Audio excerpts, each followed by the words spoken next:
ভোজন করিতে বসিয়াছেন, আর দেখো অনেক করগ্রাহী ও পাপী আসিয়া যীশু ও তার শিষ্যদের সহিত বসিল।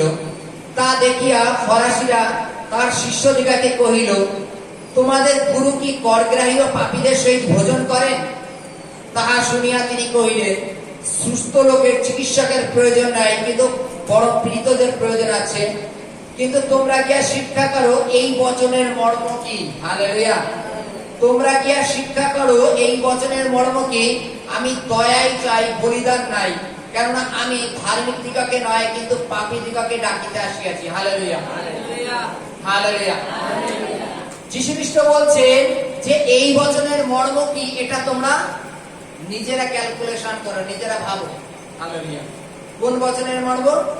যে যীশু খ্রিস্ট পাপীদের সাথে খেতে বসছেন। এই নিয়ে যখন ফরাসিরা কথা বলছে, যীশু খ্রিস্ট তাদের বলছে পুরাতন নিয়মে লেখা আছে আমি দয়া চাই, বলিদান না। এই বচনের মর্ম কি, এটা শিষ্যরা আগে কখনো ক্লিয়ার হয়নি, ফরাসিরা ক্লিয়ার হয়নি। যেটা ক্লিয়ার করবার জন্য যীশু খ্রিস্ট করগ্রাহী আর পাপীদের সাথে ভোজনে বসেছেন। হালেলুয়া। কিছু কিছু ক্ষেত্রে আমরা দেখেছি, মনে করো কেউ জেলখানা থেকে ছাড়া পেয়ে বাড়ি আসলো, 3 মাস জেল কেটে মনে করো বাড়ি আসলো, আমরা তার সাথে ছেলে মেয়েদের মিশতে দিই না, বাচ্চাদের মিশতে দিই না, তাই তো? ওদের থেকে দূরে দূরে থাকবে, কেন? আসামি, তাই তো নাকি? বাইরের একটা ঘটনা লেখা আছে যে একজন স্ত্রী, ব্যভিচার স্ত্রীকে ইট মারার জন্য কত লোক এসেছিল? অসংখ্য লোক এসেছিল। আর পুরাতন নিয়মে এইভাবে লেখা ছিল, যদি কেউ পাপ করে তাকে পাথর মেরে মেরে মেরে ফেলো। এবার পাথর মেরে মেরে ফেলা কতক্ষণ? যতক্ষণ তার প্রাণ থাকবে, তার শ্বাস থাকবে, ততক্ষণ পাথর মারো। তুমি ছোট পাথর মারতে পারো, বড় পাথর মারতে পারো। এবার মেরে মেরে তার একদম থেতলো করে দেওয়ার মতো থেতলো করে দেয়, আবার নেয়, আবার মারে। লাস্টে ইট মারতে মারতে ইটের একদম স্তূপ বানায় দেয়, তার তলায় চাপা থাকে, তলায় মরে যায়। এইরূপ নির্মম শাস্তি ছিল আগেকার দিনে। হালেলুয়া। যেটা ঈশ্বর মসির মাধ্যমে দিয়েছিল।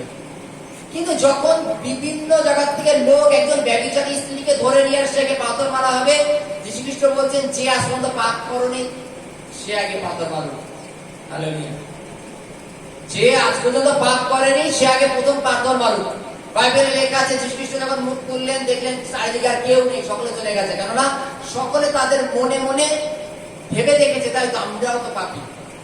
আজকে যখন যীশু খ্রিস্ট বলছেন যে পুরাতন লেখা আছে আমি দয়া চাই, বলিদান না, এই কথার মর্ম কি, এটা নিজেরা বিশ্লেষণ করো। কেননা ঈশ্বর দয়া চায়, বলিদান না। যখন যীশু খ্রিস্ট পাপীদের সাথে ভোজনে বসেছেন, ফরাসিরা জিজ্ঞাসা করছে তার শিষ্যদের যে আপনার গুরু পাপীদের সাথে কেন খেতে বসছেন? হালেলুয়া। পাপীদের সাথে কেন খেতে বসছেন? যীশু খ্রিস্ট বলছেন যে সুস্থ লোকের চিকিৎসকের প্রয়োজন নেই, কিন্তু অসুস্থদের আছে। হালেলুয়া। যদি আমরা অসুস্থ ব্যক্তিকে যদি আমরা হেয় জ্ঞান করি, হেয় জ্ঞান মিনিংস অবহেলা করি, যদি অসুস্থ ব্যক্তিকে যদি আমরা অবহেলা করি, তাদের যদি ঠিক মতো আমরা তার নিজেদের সম্পর্কে নিয়ে যাতে যদি ভালো চেতনা না দিই, ভালো ট্রিটমেন্ট না করি, তাহলে তার পরিণাম কি আছে? হালেলুয়া। তাহলে তার পরিণাম কি আছে? সে বিনষ্ট হয়ে যাবে, সে নষ্ট হয়ে যাবে। তার সামান্য উদাহরণ, আজকে 3-4 আগে যখন আমরা আমাদের ওইখানে কাজ করছিলাম, আমরা 3 জন কাজ করছি, যেই দিন এই ঘটনাটা ঘটেছে সেই দিনকেই আমি এই বাক্যটা আমি মার্ক দিয়ে রেখে দিয়েছি। একটা কুকুর আসলো, আমার সামনে দিয়ে গেল, আমার যে লেবার তাকে কামড়ে দিয়ে চলে গেল। আমার কাজ দিয়ে গেল, গিয়ে পাশের লেবারটাকে কামড়ে দিয়ে চলে গেল। এইবার যেহেতু এইবারই দিদিরা কুকুরগুলোকে একটু খাওয়া দাওয়া দেয়, এবার দিদি কুকুরটা পরিষেবা দেয়। তার খানিক্ষণ পরে দিদি শুনেছে যে কুকুর কামড়েছে, চলো গেছে, গিয়ে বলছে কেন কামড়ালো, জিজ্ঞাসা করলো, বললো হসপিটালে ট্রিটমেন্ট দেয়, ইঞ্জেকশন দেয়, তোমরা করে এসো, আর কুকুরটাকে মেরো না, আমরা দেখছি কি করা যায় বলে। তারপরে যখন আমি বাড়ি আসলাম, তারপরে আমি ওনাদের একজনকে ফোন করলো, সে কুকুরটাকে ধরলো, ধরে নিয়ে ট্রিটমেন্ট করলো। আর আমাদের কাজের ওখানে যে আলোচনা হচ্ছে যে যদি এরপরে যদি কুকুরটাকে রাস্তাঘাটে দেখে মেরে দেবো, এবার মেরে দেওয়া আর ট্রিটমেন্ট করা এর মধ্যে কতটা তফাৎ। তারা কুকুরটাকে ধরে ট্রিটমেন্ট করেছে, কিন্তু লাস্ট পর্যন্ত বাঁচেনি। যায় তার মধ্যে একটা মেন্টালি রোগ হয়ে গেছে, তার জন্য আর বাঁচেনি। 3-4 দিন ছিল, তারপরে মারা গেছে। এইবার প্রথমত ওরা বললো যে এটাকে মেরো না, এটাকে আমরা ট্রিটমেন্ট তদানুসারে যদি অসুস্থ ব্যক্তিকে যদি ট্রিটমেন্ট না করা হয় তাহলে কি হয়? মেরে দিলে তো ল্যাটা চুষে গেল নাকি? আমরা জগতের প্রত্যেকেই পাপী। মনে করে এইটুকু বাচ্চা কেউ পাপী, এইটুকু বাচ্চাকে এবার মেরে দাও, কি হবে? মেরে দিলে কি হবে? লোকে দৃশ্যমান পাপ করবে না, কিন্তু অদৃশ্যমান পাপ করবে। লোক দেখানো পাপ করবে না, কিন্তু লুকিয়ে লুকিয়ে পাপ করবে। কারণ এইটুকু বাচ্চা দেখানো পাপ করেছিল বলে ওকে মেরে দিয়েছে। লোকে পাপ করবে, কিন্তু যেগুলো দেখা যাবে না সেখানে পাপ করবে, তাই তো? হালেলুয়া। ওই ঘটনা থেকে আমি একটা উপলব্ধি করলাম যে বাস্তব অসুস্থ লোকের চিকিৎসকের প্রয়োজন আছে। মেরে ফেললে হবে না, ওকে চিকিৎসা দিতে হবে। বাইবেল লেখা আছে, যীশু খ্রিস্ট বলছেন সুস্থ লোকের চিকিৎসকের প্রয়োজন নেই, কিন্তু অসুস্থের আছে। আমি পাপীদের জন্য জগতে এসে ধার্মিকদের জন্য আসিনি। ধার্মিকরা তো অলরেডি ধার্মিক, কিন্তু তারা পাপী, তারা মানসিক দিক দিয়ে অসুস্থ। তারা জানে না কি করতে হবে, কি বলতে হবে, কি খেতে হবে, কি করতে হবে। অভিলাষের আত্মা কাকে বলে, ব্যভিচারের আত্মা কাকে বলে, কাকে মন্দ আত্মা বলে, তারা কিছুই বোঝে না। ঈশ্বরের বক্তব্য তাদের বোঝাও, তাদের শিক্ষা দাও, তারা যেন পাপ থেকে ফিরে আসে। হালেলুয়া।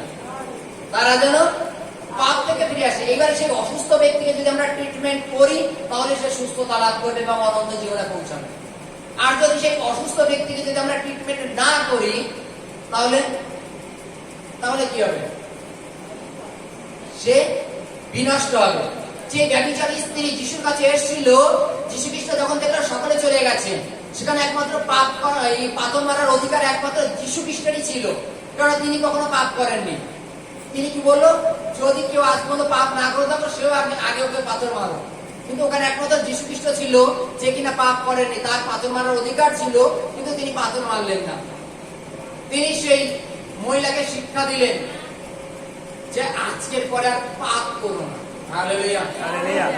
সে অসুস্থ ছিল যার জন্য সে পাপ করছিল, কিন্তু যিশু খ্রিস্ট তাকে ট্রিটমেন্ট করলো কি?